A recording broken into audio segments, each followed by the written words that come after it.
Pertempuran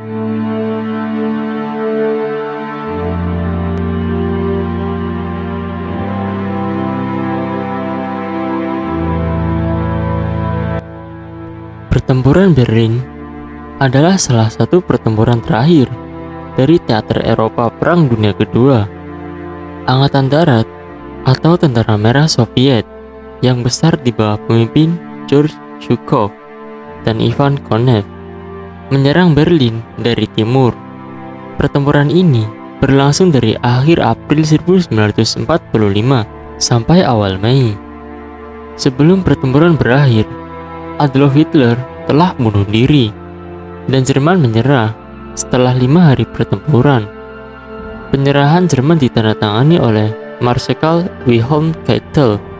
Selanjutnya, Berlin dibagi dua, yakni Berlin Timur milik Soviet dan Berlin Barat milik Amerika, Inggris, dan Perancis. Kota Berlin mengalami kerusakan yang parah, meskipun beberapa bangunan seperti gerbang Brandenburg dan gedung Reichstag masih bertahan. Setelah Keitel menandatangani instrumen penyerahan, dilanjuti dengan pengadilan Nuremberg. Dan pada permulaan tahun 1945, Front Timur semakin stabil semenjak Agustus 1944 setelah peluncuran operasi Bagration. Jerman telah kehilangan Budapest dan beberapa negara seperti Hungaria, lalu Rumania dan Bulgaria dipaksa untuk menyerah dan mengumumkan perang terhadap Jerman, serta akses ke Polandia telah terbuka bagi Tentara Merah.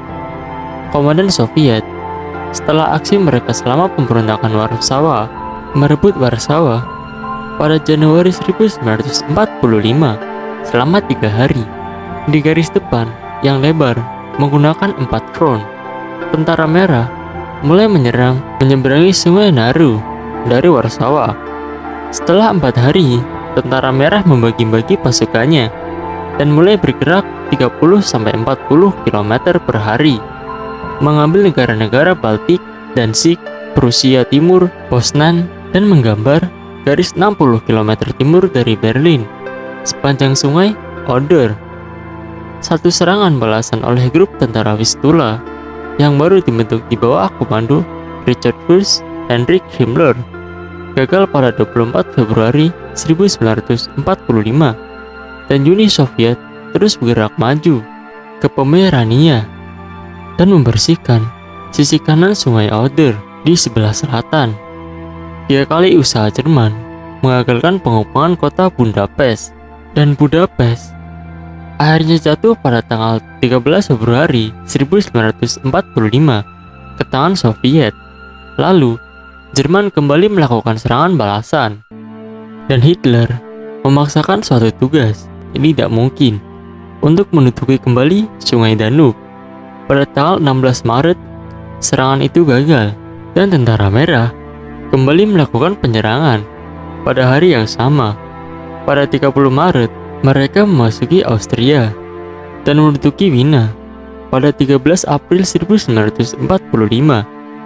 Saat itu, hanya kurang dari 1/12 bahan bakar yang tersedia dari jumlah dibutuhkan oleh tentara Nazi Jerman, dan produksi pesawat tempur dan tank menurun tajam, dan kualitasnya hanya tinggal separuhnya dibandingkan dengan tahun 1944. Sangat jelas bahwa kekalahan Jerman akan terjadi dalam beberapa minggu, tetapi pertempuran semakin bergejolak, dan nasionalisme persyaratan menyerah tanpa syarat yang tidak diterima pihak sekutu, dan usaha mengulur waktu agar pengungsi bisa diselamatkan ke daerah barat sebelum datangnya Tentara Merah membuat pasukan Jerman bertempur hingga akhir. Hitler sendiri bersikeras untuk bertahan di dalam kota. Pihak sekutu di blok barat sebenarnya berniat menurunkan pasukan penerjun payung untuk mengambil alih Berlin, tetapi kemudian membatalkannya.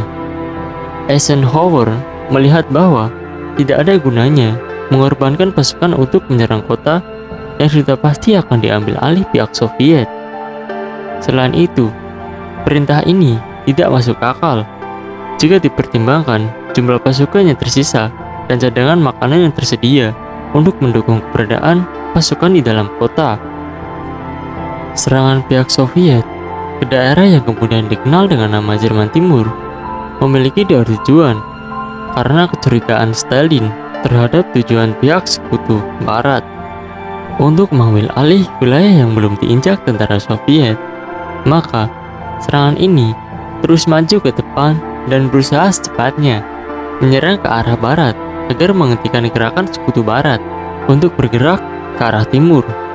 Keduanya memiliki pikiran hampir serupa, karena penguasaan atas wilayah tersebut tidak bisa dilakukan secepatnya, kecuali jika Berlin telah diambil alih oleh salah satu blok.